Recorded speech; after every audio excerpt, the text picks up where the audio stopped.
Good morning, and welcome back to Daily Dhamma, a letter to our children. This is our preface for the new year 2025. Starting a book with a reading on humility takes some chutzpah, but hear us out. We're just a couple of geezers in rural Japan with no illusions about changing anyone's mind on anything. We wrote this for two reasons only. First, we want to pass something on to our children, grandchildren, and great-grandchildren who are spread out over two hemispheres. Second, we want to add some Dhamma, the teachings of the Buddha, to our own morning readings.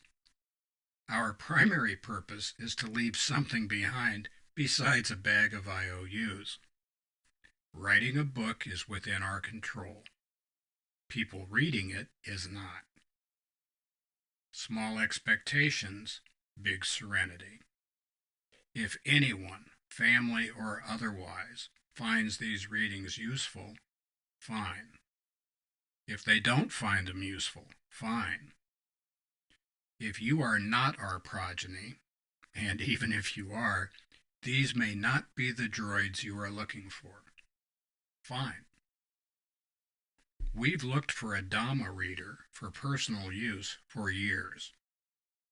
During that time, we've read 3 books every morning over coffee. We still find them inspirational, but would like to add a reminder of our own spiritual and religious beliefs too. We have a mixed marriage. Mrs. Dhamma is Jodo Shinshu, Pure Land, Mahayana Buddhist.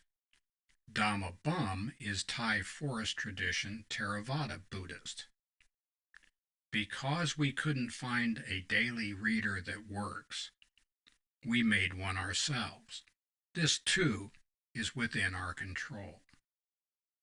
So, to our children and our children's children, in our opinion, the world has always been a hot mess. If you're looking for doom and gloom, you will surely find it. Just remember that describing the darkness does not shed any light.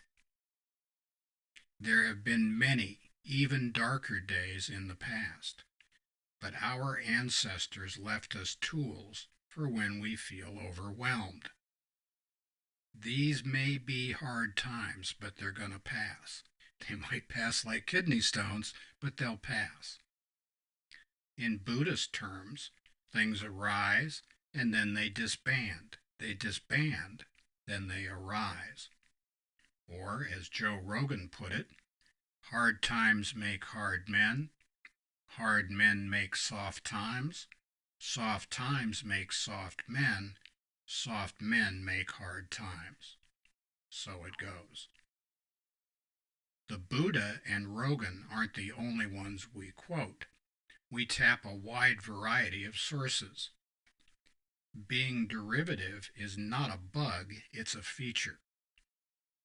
This isn't academic, but we do give in-text citations and sources in the appendix. The whole point here is to pass on what we've learned from others, most of it through unforced errors, not listening, and ignoring common sense. Here's a tip. Try to learn from others' mistakes, because there's not enough time to make them all on your own. Around 2012, we wrote letters to our youngest sons as they were leaving home. Dhamma bums were banal. Mind your own business, keep your hands to yourself, don't be a jerk, like that. But Mrs. Dhamma told them that to have a good life, they need humility, sincerity, effort, and gratitude.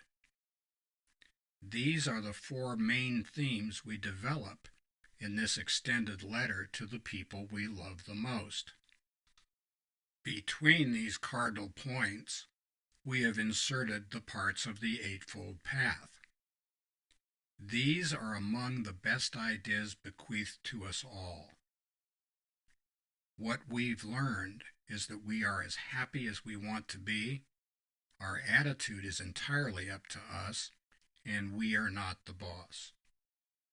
Chances are the same goes for you. So, gang, may you live happy, joyous, and free.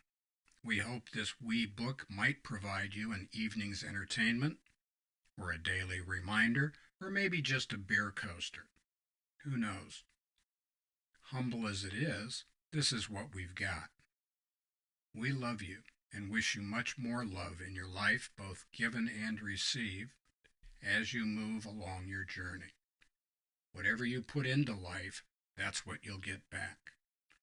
All our love, Dhamma Bum and Mrs. Dhamma, Christmas 2022. There's a postscript, Thanksgiving 2023. In the course of writing this, we've come to believe most of the trouble in the world results from trying to change others instead of changing ourselves. We understand it's thrilling to think we are part of some great movement that will save the world, but that same hubris has driven the most tragic events in history. When we're disturbed, there is something wrong with us, and that's where we should focus. The Buddha taught us to study our mind, tame our heart, and treat people in our lives kindly. Changing ourselves is work enough. Changing the world is a delusion. We are truly grateful to have had you in our lives and wish you much joy and happiness as you live out your own. Love always, Dhamma Bum and Mrs. Dhamma. And we have a postscript, New Year 2025. Thank you all for being with us this year. Mrs. Dhamma and I wrote the book, Daily Dhamma, Letter to Our Children, in 2022, published it in 2023, and have read the contents followed by extemporaneous comments throughout 2024. We've had a steep learning curve. Our plan for 2025 is to leave our original readings on the YouTube channel, arranged in 11 playlists, one each for each of the 4 quarters, plus 7 others that are for different topics. Starting January 1st, we'll mostly be posting shorts that are linked to the readings. In the meantime, we will be working on an audiobook of the readings and commentaries. For technical reasons, most, but not all, will be the original episodes. The audiobook will be available sometime in the coming year, but we know not when. Please stay tuned, and we'll let you know when we know more.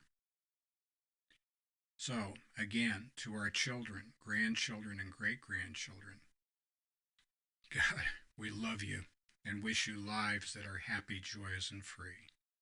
All our love, Mrs. Dhamma and Dhamma Bum.